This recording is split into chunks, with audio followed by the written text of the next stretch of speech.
दोस्तों, कल वानखेड़े स्टेडियम में रनों की बारिश नहीं बल्कि तूफान आया था। एक तरफ जहां पे रियान रिक्टलन की वो खौफनाक सेंचुरी, तो वहीं पे हेनरी क्लासन की मैच विनिंग पारी, वो फिनिशिंग।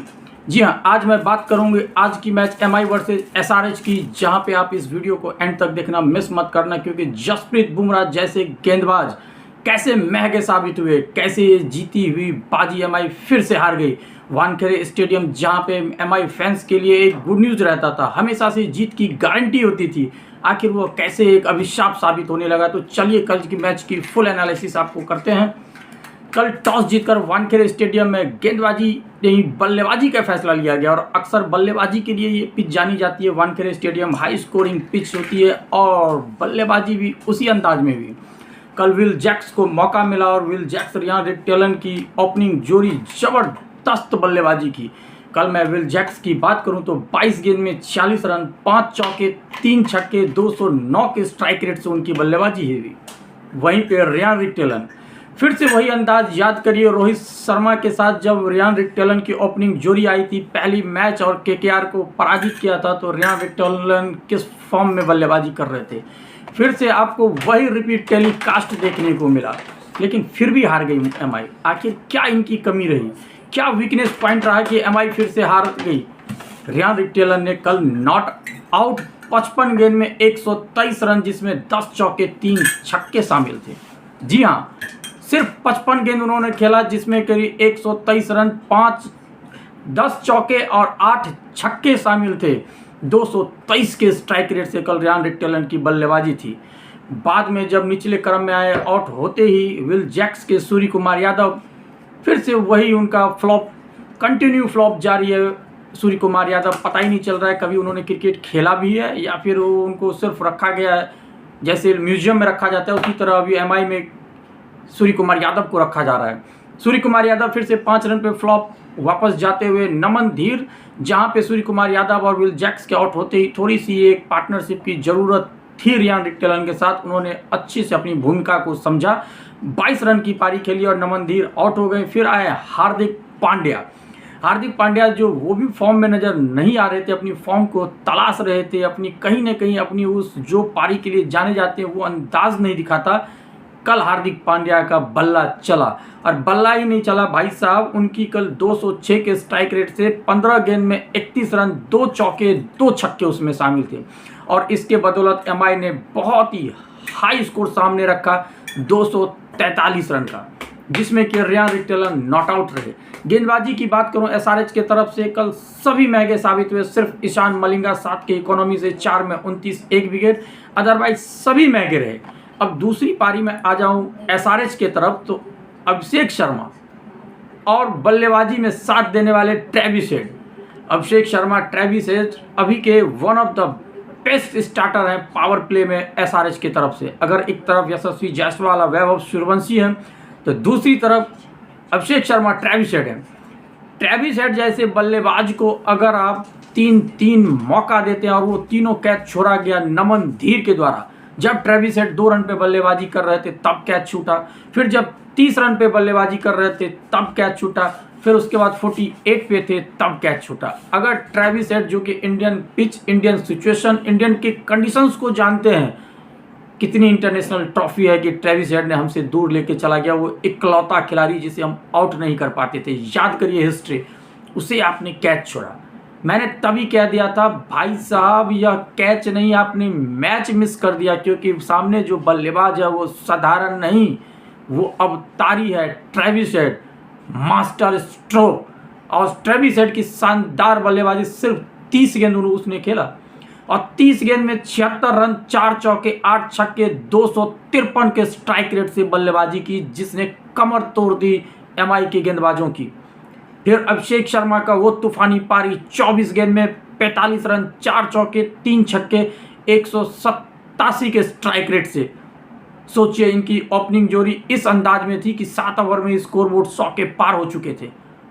अब बात करता हूं, जैसे ही अभिषेक शर्मा आउट हुआ, बल्लेबाजी करने के लिए आए ईशान किशन पहले ही गेंद पे बिना खाता खोले हुए बैक टू बैक गजनफर का 2 विकेट, जो कि एमआई के लिए कहीं ना कहीं एक उम्मीद सा जगा दिया।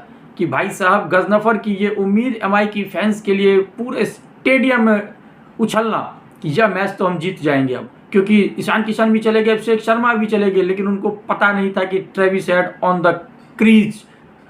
और जब बल्लेबाजी करने के लिए आए हेनरिक क्लासन, गजब के फॉर्म में है भाई साहब। उनका अंदाज, वो रिवर्स स्वीप के साथ 50 रन, वो 6। कल उन्होंने 30 गेंद में 65 रन बनाए, 7 चौके 4 छक्के, 216 के स्ट्राइक रेट से। रन तो हर कोई बनाता है, लेकिन जो फिनिश करके जाता है असल में वही बादशाह कहलाता है क्रिकेट में। क्योंकि कल शतक 123 रन थी रियान रिक्टेलन की, लेकिन player of the match Heinrich Klaasen को मिला। यही तो क्रिकेट की खूबी है। आपसे लगभग डबल रन थे रियान रिक्टेलन को, लेकिन player of the match Heinrich Klaasen को क्यों? इसीलिए क्योंकि आपने मैच को फिनिश करके गए, आप विनिंग पारियां खेली। और कल player of the match Heinrich Klaasen not out. उनका साथ नीतीश कुमार रेड्डी, बहुत अच्छी बल्लेबाजी, 17 गेंद में 21 रन उन्होंने बनाया, 123 के स्ट्राइक रेट से, 3 चौके, जो उस समय नीड थी हेनरिक क्लासन के साथ। एक साइड वो सिंगल डबल खेल रहे थे, हेनरिक क्लासन शॉट चार्ज कर रहा था। लेकिन छोटी पारी, और नहीं कहते छोटा पैकेट बड़ा धमाका, वो कल सलील अरोरा की तरफ से देखना मिला। सलील अरोरा जहां पे कल फंस चुकी थी, एसआरएच लग रहा था, रन और गेंद लगभग डबल हो चुकी है, तो क्या यह मैच जीत पाएगी? ऐसे में हेनरिक क्लासन के ऊपर जो प्रेशर बन रहा था उसको विद इन सेकेंड रिलीज कर दिया, वो भी किस गेंदबाज पे?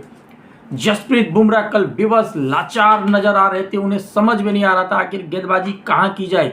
अगर वो यॉर्कर दे रहे थे तो फुल टॉस जा रहा था, वाइड यॉर्कर दे रहे थे तो वो भी फुल टॉस जा रहा था, अगर वो लेग कटर दे रहे थे तो उस गेंद पे छक्के लग रहे थे। पहली बार जसप्रीत बुमराह को हम बुम बुम बुमराह के नाम से जाने जाते हैं, वर्ल्ड में नंबर 1 की ताज है उसकी।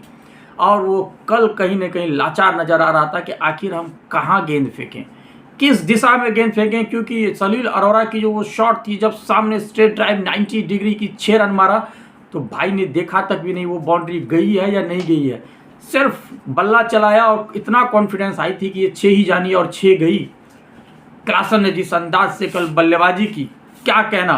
कल 10 गेंद में 30 रन, सलील अरोरा की 300 के स्ट्राइक रेट से कल की मैच की हाईएस्ट स्ट्राइक रेटर रहे सलील अरोरा, और इसके दम पे 249 बन गई भाई साहब।